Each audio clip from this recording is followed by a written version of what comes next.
This message is for dads only, and I'm super excited about it. There is a thing within families where dads have inordinate amount of influence, and it's tremendously encouraging to me. I'm going to share it with you, and then at the very end of this video, I'm going to dare you to tell me that this was not encouraging.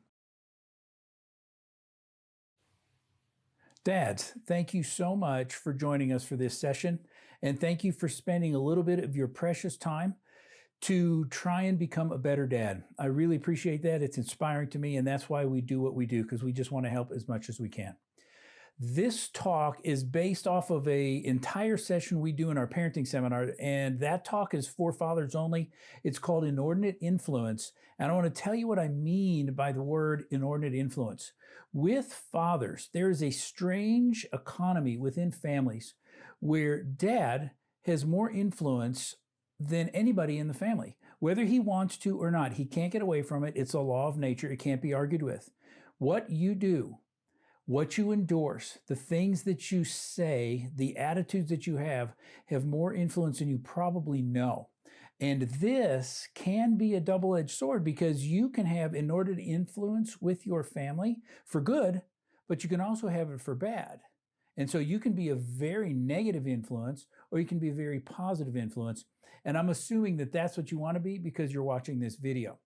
But just in case you're questioning whether or not this is really true, let me give you 3 different reasons that I found all of them really interesting that dad really does have a lot of influence, more than we think. There was an article by a guy named Robbie Lowe. It was called The Truth About Men in the Church. And he's talking about how a father's influence impacts the spiritual lives of his children into adulthood. And what he found is that when dad is consistent and when dad goes to church every Sunday, no surprise, most of the kids do. In fact, 66 to 75%, so that's 2/3 to 3/4 of those kids will be in church as adults if dad is consistent. On the opposite end of the spectrum, if dad doesn't go to church at all, 98% of those kids are going to be lost to the church in adulthood. Only 2% are going to be there. And it doesn't make any difference how devout mom is if dad is there in the family. Now, the thing that was really interesting is what happens when a dad only gives the smallest approval to going to church. So he is a Christmas and Easter Sunday dad, right? Goes twice a year because he has to. What happens to those kids? How many of those kids wind up in church? And this is what they found out. It was 50% to 66%. And so when dad only goes twice a year, half of his kids to 2/3 of his kids still wind up in church as adults. And so the smallest, that most tacit of approvals, the dad says the church has value, has it's so much louder to the children that as adults they go, even though dad only went twice, they wind up going consistently because dad has inordinate influence. Here's another one. In a community, if you have a community that loses 1% of its fathers, it gets a 3% increase in crime. Not just any crime, violent crime. So if you have a 10% decrease in dads in a community, you're going to have a 30% increase in crime. And if you have a 50% loss of fathers, you're going to have a 150% increase in violent crime in that society or community. Dads have unbelievable or an inordinate influence not only on the spiritual health of a community, but on the crime rates in a community. And here's something that I found really interesting, and this is based off of new research, and I'm going to read it. It's from the National Academy of Sciences, and it says this: telomere length in early life predicts lifespan. You probably never heard of a telomere. A telomere is like that little piece of plastic at the end of a shoelace. Aglet, that's what they're called. And they keep it from fraying. Telomeres do the same thing to chromosomes in cells. And when you have long telomeres, you're going to have a long life. And we can predict how long any person's going to live just by looking at how long the telomeres are on the chromosomes in their cells. And in Pediatrics magazine, or the Journal of Pediatrics from 2017, this is what they found. They said at 9 years of age, children with father loss have significantly shorter telomeres. That means the absence of a father has a detrimental effect on longevity of children. And the thing that was really interesting to me is that that effect on boys is 400% greater than it is on girls.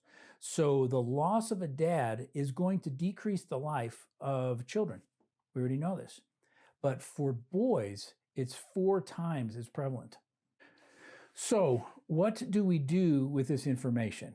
So dads, obviously this is not an informational session. I gave some interesting facts, but this is supposed to be inspirational. And how is it inspirational?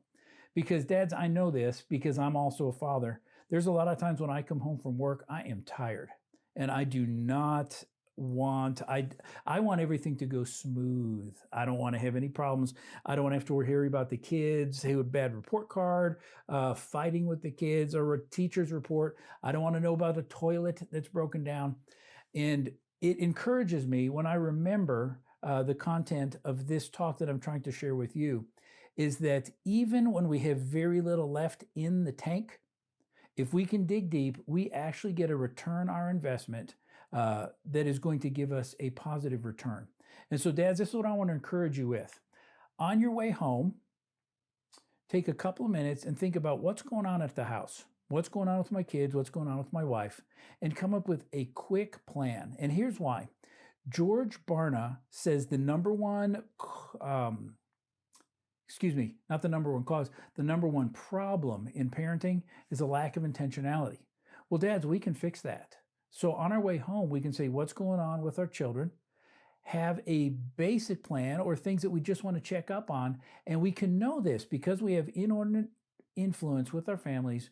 We can pour into our kids ever so slightly, and we can actually get a decent return on the investment. Am I saying that you can phone it in? No, you can't. You cannot phone it in. Dad, you have to be engaged, you have to be involved, and you have to be all in. But when you're tired and there isn't much in the tank, if we dig a little deep, we can get a return on our investment that's inordinate. And I don't know about you, I said at the beginning, I says I'm going to challenge you to see that I'll dare you. Was this encouraging or not? So I want to ask you, if you found out that a small investment in your family gives you a medium return, and a medium investment in your family gives you a large return, and a large investment into your family gives you a phenomenal return, isn't that encouraging? And isn't that good to know when you're feeling run down and tired, but you know you still have a lot of work to do? Because that work that we do after work at home, that's the most important part of our day.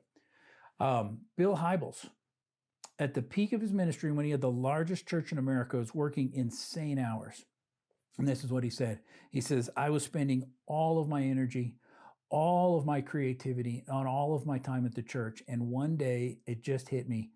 I have got to save some energy for when I get home, because the most important 4 hours of my day is when I get home from work before my kids go to bed. And so, man, I hope this is encouraging to you. It is to me.